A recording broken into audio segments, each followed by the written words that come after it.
Você já sentiu que você não sabe tanto assim? Que talvez você não mereça aquele cargo, aquela posição que você ocupa? Se você trabalha com marketing, as chances de você já ter se sentido desse jeito são bem altas. Segundo uma pesquisa, 80% dos profissionais de marketing, independente do nível de cargo, já sentiram ou sentem a síndrome de impostor, que nada mais é do que essa sensação de que você não é tão bom assim, de que você não sabe tanto assim, e nesse vídeo eu vou falar um pouquinho mais sobre.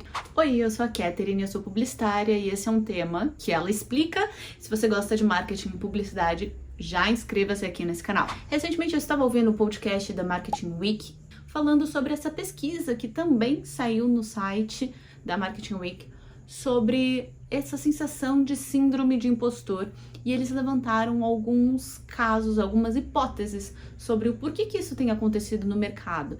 E é claro que isso não é uma exclusividade do mercado de marketing, mas eu vou trazer bastante para o mercado de marketing porque é o tema da pesquisa que eu vi. Nesse podcast é levantado, inclusive, que a Sociedade Médica Britânica coloca a síndrome de impostor como um dos motivadores do burnout. Você pode ter um burnout tentando cumprir as suas expectativas sobre o que você deveria atender, sobre o que você deveria ser capaz de realizar. E mais, a síndrome do impostor muitas vezes mostra não que você não é competente, mas sim que você se importa. Porque se você não se importasse, você não teria problema nenhum em não saber fazer X, Y, Z coisas. Mas espera, será que a gente está falando de um problema individual? Ao que tudo indica, não. Este tem sido um problema do mercado. O mercado de marketing, ele muda numa velocidade insana.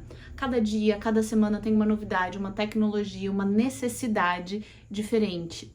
E esse mudar tão constante faz com que os profissionais dessa área precisem aprender muitas coisas diferentes para cumprir aquela função. Ou pelo menos pensar que precisam aprender muitas coisas diferentes para cumprir aquela função. Em muitos casos, o marketing acaba funcionando como um grande catalisador de tendências para incorporar na empresa, para trazer resultados. E além do esforço para entender essas novas tendências, tecnologias, como as coisas funcionam, tem também a pressão de mostrar resultados, porque o marketing está diretamente relacionado a resultados. Então, por um lado, você tem uma quantidade muito grande de informação que você precisa aprender e aprender a lidar e ter respostas e reações. E por outro lado, você tem um trabalho de convencimento da importância de fazer aquilo que você quer fazer, que você precisa fazer para obter resultados para a empresa. Não é incomum que profissionais de marketing em diferentes empresas tenham que justificar o seu valor para o contratante, com questionamentos diários de: será que essa é a melhor estratégia mesmo? Será que isso vai trazer resultado? E se a gente contratasse mais vendedores? E se a gente reestruturasse XYZ coisas? E eu não estou dizendo que não precise ter questionamento, mas que às vezes o excesso desses questionamentos gera uma sobrecarga e um estresse muito grande nos profissionais, e isso não sou eu que estou falando, graças a Deus essa não é a minha realidade, mas existem muitos profissionais que têm esse relato no mercado. E aí, como um agravante de toda essa situação, entra uma outra questão que também é apresentada nesse podcast, que é, as descrições de tarefas para se contratar alguém para um determinado cargo. Então, muitas vezes você entra numa vaga de analista e existe um pré-requisito imenso para aquela vaga. Ou uma vaga de gerente, quanto mais alto o cargo, mais exigências naturalmente vão ter nessas descrições de trabalho. E hoje um profissional de marketing, ele precisa entender de comunicação, ele precisa entender de estratégia de negócios, ele precisa entender de dados, análise de dados, de tecnologia, de inteligência artificial, precisa realmente estar muito atualizado ao que está acontecendo para exercer bem o trabalho. Então, a lista de requisitos costuma ser imensa. E nessa imensidão de requisitos, o profissional se vê muitas vezes em uma situação de: tá, eu preciso saber de tudo isso, ai meu Deus, eu sei metade dessa lista, ou eu sei o raso de boa parte dessa lista, o que eu vou fazer? E aí acontecem duas coisas. Surge aquela famosa frase: fake it until you make it. Ou seja, finja até você conseguir. Que é exatamente, você fala, não sei, eu consigo. Aí você vai, é contratado, e aí você corre e aprende a fazer aquilo, porque você tem essa capacidade de aprender. O que gera a segunda situação, que é essa descrença em si mesmo de que você é bom o bastante para aquela vaga.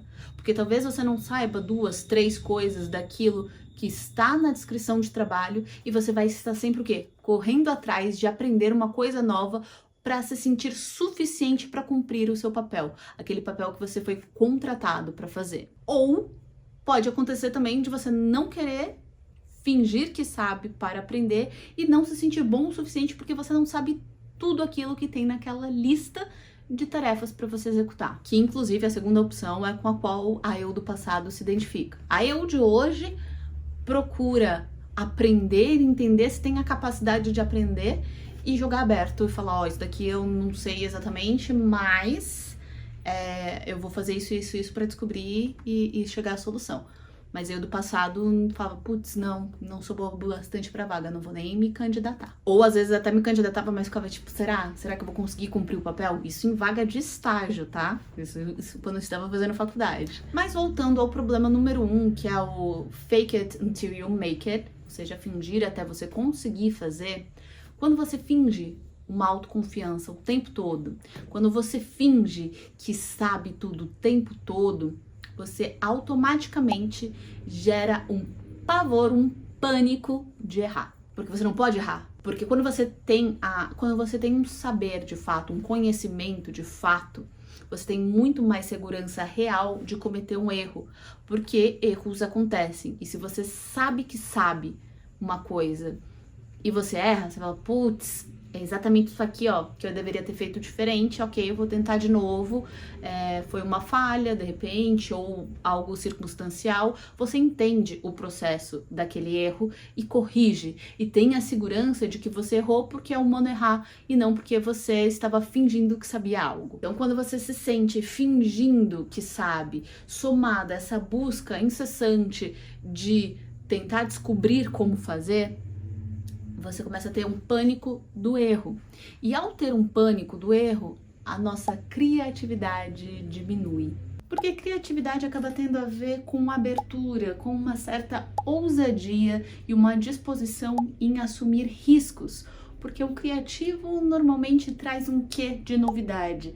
E a novidade traz um quê de insegurança. Então, se você busca jogar seguro o tempo todo, com esse medo, esse pânico de errar, normalmente o resultado disso vai ser uma ação comum. E aí a gente acaba vendo nas estratégias de marketing, no estruturamento de ações, de planejamento de campanha, e talvez até mais fácil de identificar no resultado de uma peça de comunicação que vai abordar os mesmos temas, que vai ter basicamente a mesma estratégia e que não vai ter um destaque ali no campo criatividade. E aí eu proponho aqui uma reflexão a nível de mercado, porque se os gestores se sentem ou já se sentiram com essa síndrome de impostor, entende-se que eles compreendam os malefícios disto.